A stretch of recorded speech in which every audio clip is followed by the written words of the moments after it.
Good afternoon. I'm XOXO, the chocolate lady. Hi, I'm so glad that you are here. Yes.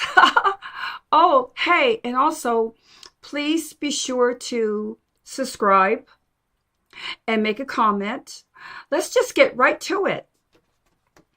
I am the chocolate lady dripping with thoughts, making crazy quilts from scrap or whatever I've got. I can teach you how to make a candy bar that usually takes 5 to 10 minutes. And today I made a candy bar for you. I'm going to give you a little hint. I'm going to give you a little hint, not a big hint. They're made out of crackers. Look at this. That's chocolate on a cracker because we're going to be talking about the 4-patch. Take another look. And then look at this. And look on the side. Look on the side. Can you see a little bit of chocolate? Oh, yes. You know I'm going to have some chocolate going on. And I also have some beautiful fabric I'm going to show you shortly. And I'm just like talking so fast because everyone keeps telling me I only have 3 minutes to keep your attention. Otherwise, you might go away. Don't go away. Stay here with the chocolate lady. You have the best time ever. Learn about resources on how to make the simple, basic 4-patch block as well as the 4-patch floating quilt block. Yes, and all about chocolates. Yes. Hi, I'm XOXO. So I do have a video today I would like to share with you. And then my second resource is a video that's a little bit on the long side, but it is the most simplistic video that is excellent for a beginner. And I'm just gonna get, I don't have authorization to show the video, but guess what? I don't know this person. I have no affiliated with this person. There's no benefit of me receiving from this person except that you need to go check them out. Okay, this is the name.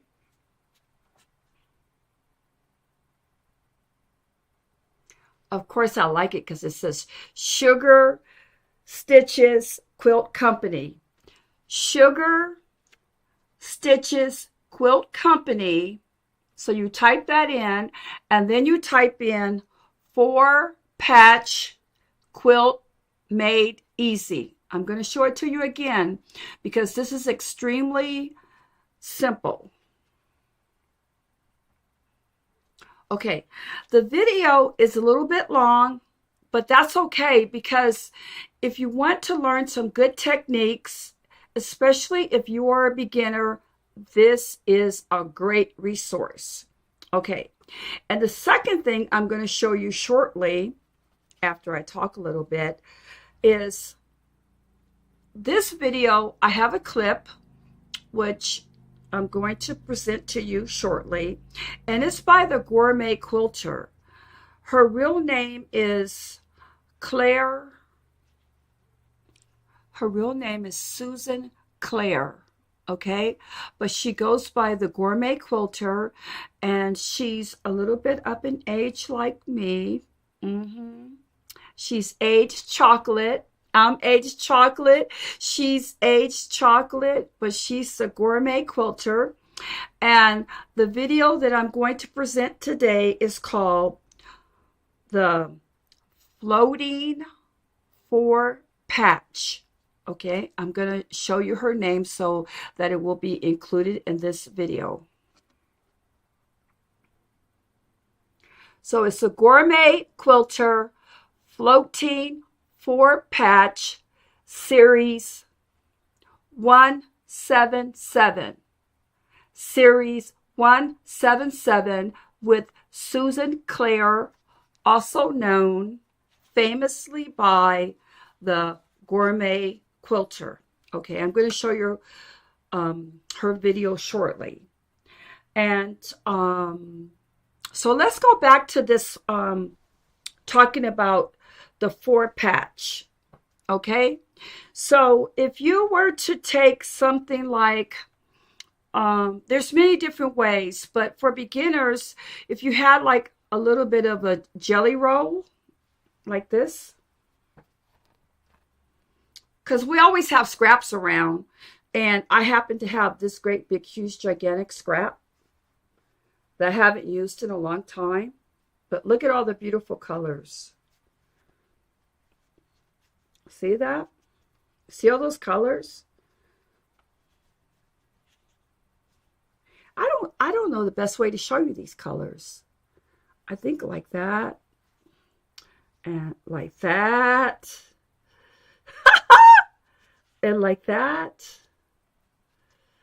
and like that. Okay, so this is a jelly roll. Okay, so if you were to take one of these or your scraps, it's a lot of ways that you could do this. Okay, a lot. But if you were to take something like this, if you have scraps, you could like cut those into like 2x2 squares, 4x4 squares, okay? And then get all your squares together. Now look at this. See that? 1, 2, 3, 4, 4-patch. So basically, you sew your squares together and you make a 4-patch.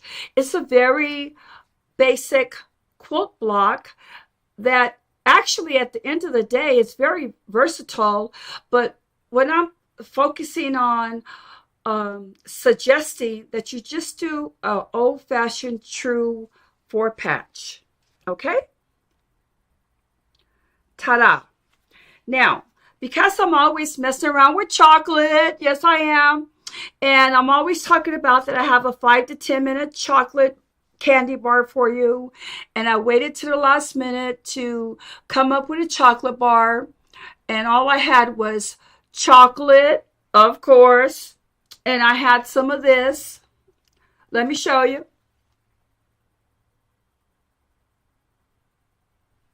Peanut butter. You know you like peanut butter and crackers. My mom used to always give us peanut butter and crackers and a little bit of milk, but not this type of peanut butter. Okay, but I did use some of this and peanut butter and crackers. So here is a kooky 4-patch that has chocolate all over it. Milk chocolate and white chocolate and little crunchies on top. So the cracker is crunchy. Let me let you have a peek.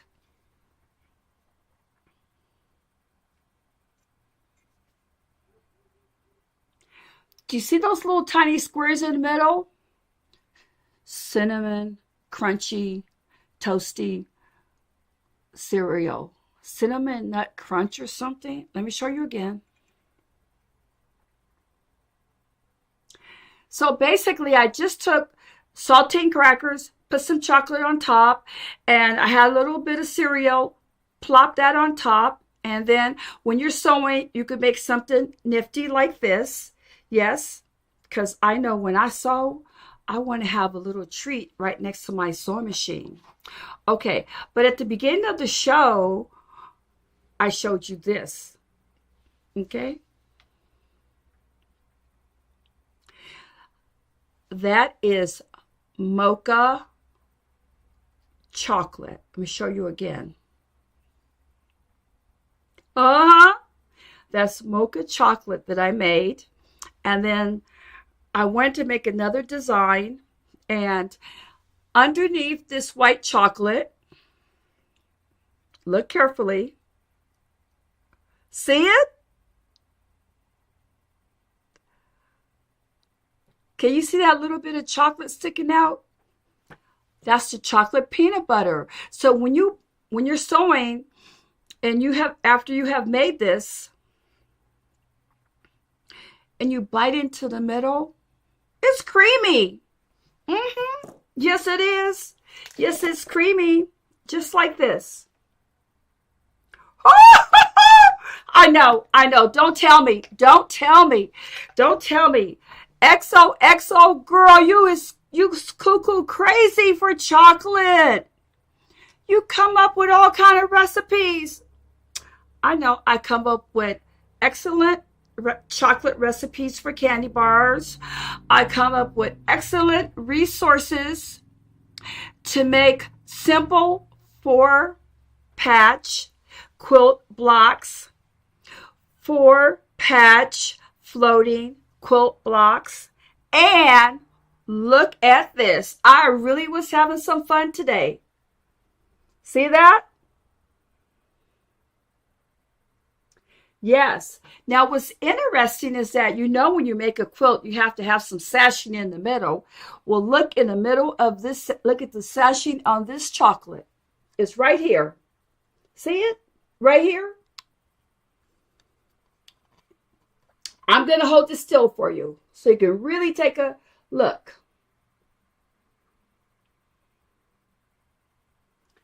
Can you see my quilting design? I did that. And I want you to pay attention to this one. Look at that in the middle. Can you see the square in the middle? Yes. And the sashing. I know, I'm cuckoo crazy. I'm cuckoo crazy for chocolate and quilting. And I do want you to appreciate the last block. This one. Right here. Now, why am I so happy? It's because, I'll show you one more time.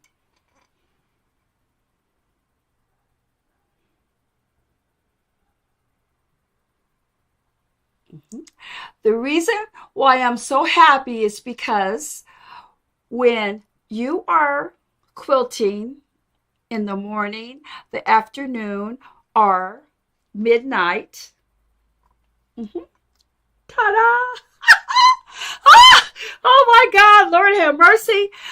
When you're quilting in the morning, you could get some saltine crackers, melt some chocolate on top, and if you have a little bit of regular peanut butter or that special chocolate peanut butter, you could make yourself a treat to have along with your coffee. Or if it's in the middle of the night, you could have hot tea and some chocolate candies. They're called chocolate crunchies. Chocolate filled crunchies. Yes. So it doesn't matter if it's in the morning, in the afternoon, at night, in the middle, as long as you have crackers and peanut butter. And I know you always have chocolate because that's the reason why you're always joining me a few times a week, because I'm the chocolate lady and I always tell you to keep a bar of chocolate in your stash. Okay, so I'm happy. Oh my God. I think it's the endorphins. I don't know if that's really the right word. There's something in chocolate that tickles you inside. And whenever I make chocolate for you and then I talk about it, I get very happy. And then I also get very happy because my fabric that I offer to you is quality fabric, quilt shop quality fabric that is in your budget. Yes, it's in your budget. It's reasonable. And I do want you to always think about the chocolate lady has quilt shop quality fabric that is in your budget. Yes. You know what? Today's a good day. Today is a happy day. And I am who I am today because of the choices I made yesterday. And the choices I made yesterday was to follow my heart, make chocolates, share my love of quilting with you, and find joy and happiness in the day.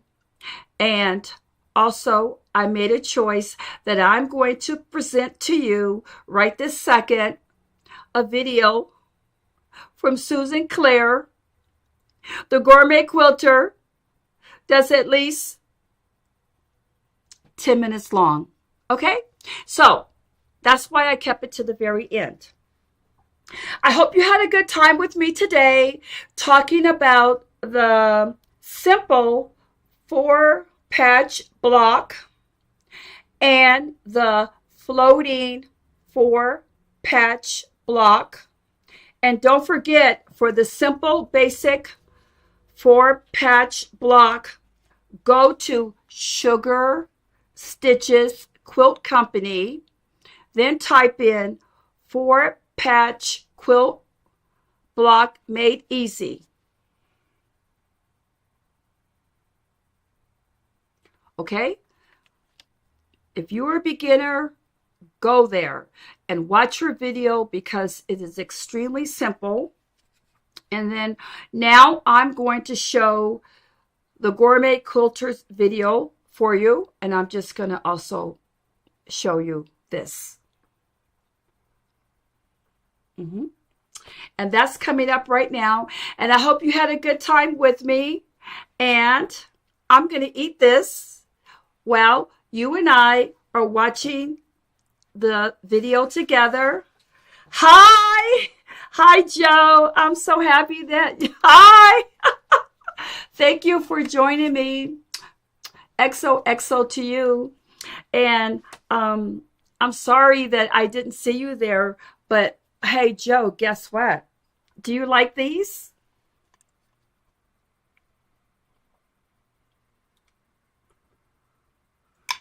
Maybe you could make some. You could make some crackers with either milk chocolate, dark chocolate, white chocolate. And if you don't have this for filling, just use a little bit of jelly or jam that you have in your refrigerator with a little bit of butter, a little bit of confectionery sugar, and a tiny, tiny bit of jelly, and mix it together. And then the first thing you want to do is get your cracker and put the milk chocolate on there. Ta-da! Do not put it in the refrigerator. You will ruin the cracker. Let it sit for some time for the chocolate to harden. And then put a mini dollop of your filling, which I use this. But I'm suggesting that if you don't have it, make a little filling really quickly. But don't give out the secret. A little bit of butter, a little bit of confectionery sugar, and a little bit of, if you only got grape jelly, use grape jelly. But you know, like me, you know me, I have raspberry jelly and peach. And mix a little bit in that and make a tiny bit of filling. And then put a little bit on top of the milk chocolate that has set. And put the filling on there. Then, with some more melted chocolate, take a little bit and put it on top.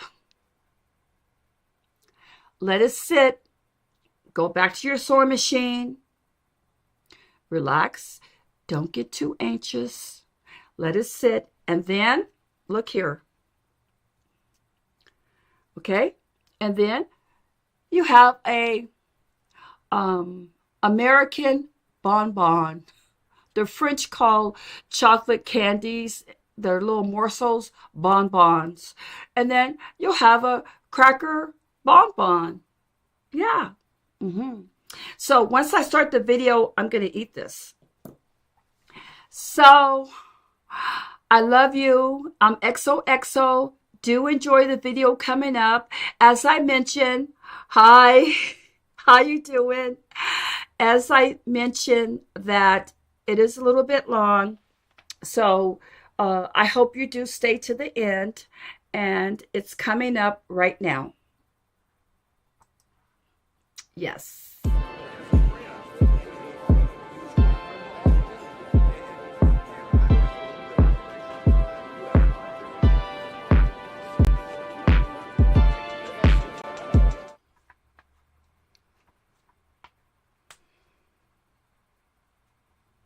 Can take away any of the worry of that.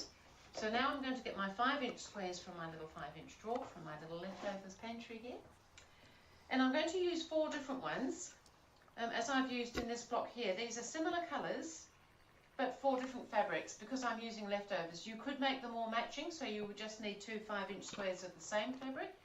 But because I'm using the leftovers or odd ones, I'm going to do it this way. So out of 4 5-inch squares, you'll actually get 2 surrounds for 2 blocks. So today we're just going to make the 1 block, but I'll have enough triangles left to make another block with the same sort of surrounds. Or you could just, if you've got lots of similar coloured fabrics, you could just cut them and just randomly use them around. So I'm just going to cut this in half diagonally, just right through the points. And now what I've got is these triangles. I'm not going to need those 4 because they're for another block. So here's my 4 patch and here's my triangles. So these are going to just sit around. So what we're going to do is pop them on opposite sides first. So there's no hardship with lining these up, because I'm going to flip that over, and where the point sits, it should sit, if you can see this, it should line up with the centre seam of your 4 patch. So it's not hard to position it. You could, if you wanted to, do a little finger press there to line up at that seam, but it's not really necessary, because if you're lining up that straight edge there and pop your point on the seam there, it's going to be sitting in the right place for you. And then you can flip it over, and we're going to just sew that seam there. So just using 1/4 inch seam allowance all the time.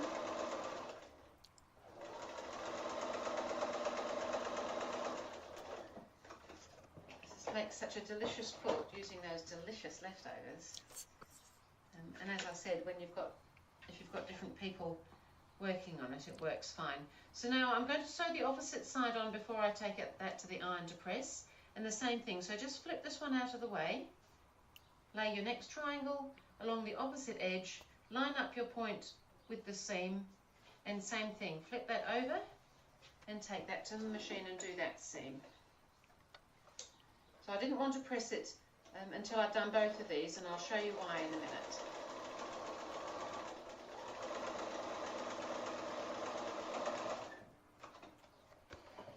You could, with these surrounding triangles, you could alternate lights and darks, or if you've got specific colours you like, you could have blues and reds. This would work in all sorts of different fabrics. You could have brights, you could have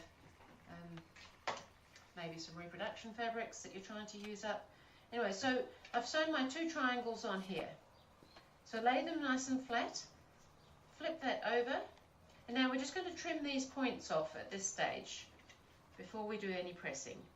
So just line it up with the edge of your 4 patch, and you can just run through and trim those 2 points off. And the same on this side. And those you don't need now. Oops, those you do. So now I'm going to bring the iron across, and we're just going to press these 2, press them out towards the triangle. But in order to get that to sit nicely, I'm going to lay one down. Oops. And I'm going to pop the iron on that one whilst pressing that one over. Now don't stretch anything. You must remember at this stage that this little seam is on the bias, so even when you're sewing it, just be careful that you're not stretching it at all. but this should all just sit in quite nicely for you. So I'll flip the other one over now. So now we've got this nice elongated shape. We're going to pop the other triangles on the other two edges of your 4 patch now. And so just the same thing, we're going to be lining up that point with the center seam of your 4 patch and your edge with your now longer edge. So you should have just enough sitting out at each end for your seam allowance.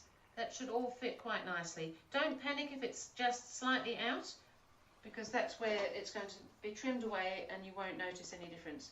But your point should line up in the center so that everything's sitting fairly central. So this is a no stress block.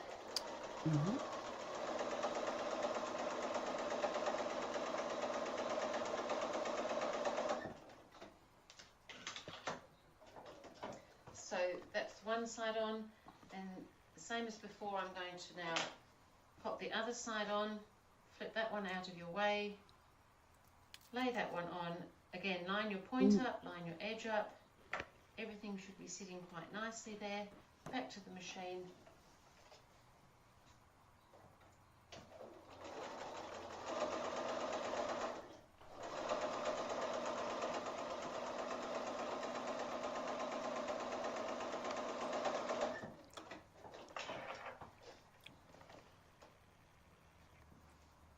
And back to the iron. Bring it a bit closer this time.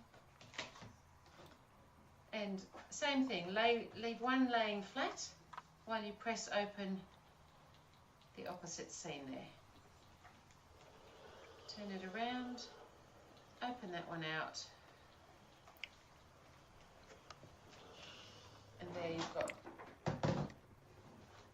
a nicely pressed block, which at the moment is going to have a funny measurement because we're actually going to trim that block down, and that's where it doesn't really matter too much if our seam allowances are slightly out, because it's slightly oversized and we can trim it down. We've got a little bit of room to move on that. So I've got a square ruler here which conveniently has a 7-inch line on it. We're going to be trimming the block down to measure 7 inches. It's probably somewhere around, let's have a look, 7.5-ish at the moment. But I think just to make sure everything's sitting nice and straight, we'll trim to 7. So to do that, I'm going to position it, so you want it to be nicely centered. So halfway through, because we're going to trim it to 7 inches, halfway through is going to be 3.5 inches. So you want to line up your 3.5 inches with the points of your 4 patch. So I'm not sure if you can see this well on the video or not, but I've got my diagonal line on the ruler, and that's going straight through this central line of the 4 patch here, and I've got my 3.5 inch mark here, and I want that to be right in the center of that 4 patch so that everything sits nice and central. And so then I'm going to make sure that my 3.5 runs up through the points, and it's doing a pretty good job on that of the 4 patch. So I'm just going to hold that down, and you can see I just got some little rough edges here. Just going to trim those off. Oops. Slip around. Just do 2 sides and then turn the block around so that it's facing you, and this time we're going to line up with this this 7-inch line. So if you've got a ruler that doesn't have a specifically strong line at 7 inch, you may want to pop a little bit of masking tape or that clear coloured tape on it to help with that positioning if you're not too sure about just doing it with the line that's there. But because I can see now clearly that that's lined up along my 7 inch, I've got a similar amount to trim off the other 2 sides as I trimmed previously, which is another indicator. If you've got a way different size, you may want to check that everything is sitting okay. Trim off those bits, we don't need that. So not a lot of waste, and now that measures 7 inches. So what you're going to have when you finish the block is a 6.5 inch finished block. So if you're trying to work out some calculations, we've used 4 2.5 inch squares, and we've used either 2 or 4 5-inch squares cut in half, and we've ended up with a measuring 7-inch block finishing at 6.5 inch when it's sewn in. So I'll just pop these up here on my design board just to show you how that's going to look when it's all done. So you can see I've already made a few blocks here with different coloured surrounds. Put that one up there. And I think that's quite fun. So you can organise it a little bit more, like these two are a little bit organised. We've got 2 blue squares here and 2 light squares. And here we've got 2 light squares and 2 red squares. So you could do that, and you might want to alternate like I have with those two, or you might just be doing randomly piecing, or you might be doing a bit of everything. It's really a choice of how you'd like to do it. But I think that's quite a fun block, using some leftovers, using it as a group quilt.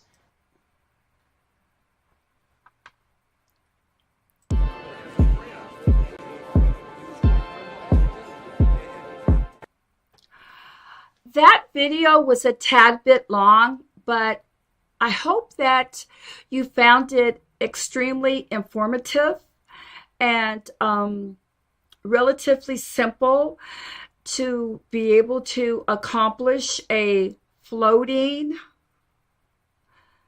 4-patch. And I hope that you will go and look at the Gourmet Quilters video. And also, don't forget to check out Sugar Stitches Quilt Company 4-patch quilt made easy. I am the Chocolate Lady. You can call me XOXO. And I hope you had a nice time with me today.